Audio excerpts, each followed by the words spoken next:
મારું નામ વિપુલ રબારી, આમ આદમી પાર્ટી હળવદ સાહેબ.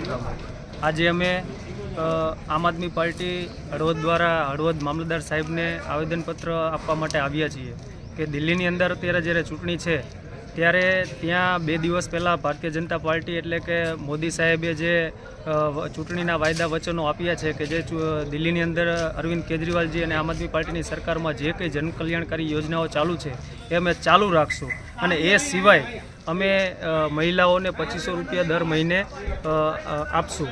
એટલા માટે અમે કહેવા માગીએ છીએ કે જ્યાં ભારતીય જનતા પાર્ટીને પોતાનો સત્તા જવાનો ડર લાગે છે અથવા સત્તા મેળવવા માટે જે કંઈ વાયદા વચનો આપે છે તો ખોબલે ને ધોબલે છેલ્લા 30 વર્ષથી ગુજરાતની અંદર ભારતીય જનતા પાર્ટીની સરકાર છે અને મત જનતાએ ગુજરાતની જનતાએ આપ્યા છે. તો આ જ યોજનાઓ જે દિલ્હીની અંદર અને અન્ય રાજ્યોની અંદર ભારતીય જનતા પાર્ટી જે વાયદા વચનો આપે છે એ ગુજરાતની જનતાને શા માટે નહીં? કેમ શા માટે ગુજરાતની મહિલાઓ સાથે ગુજરાતના વિદ્યાર્થીઓ સાથે અપમાન કરી રહ્યા છે?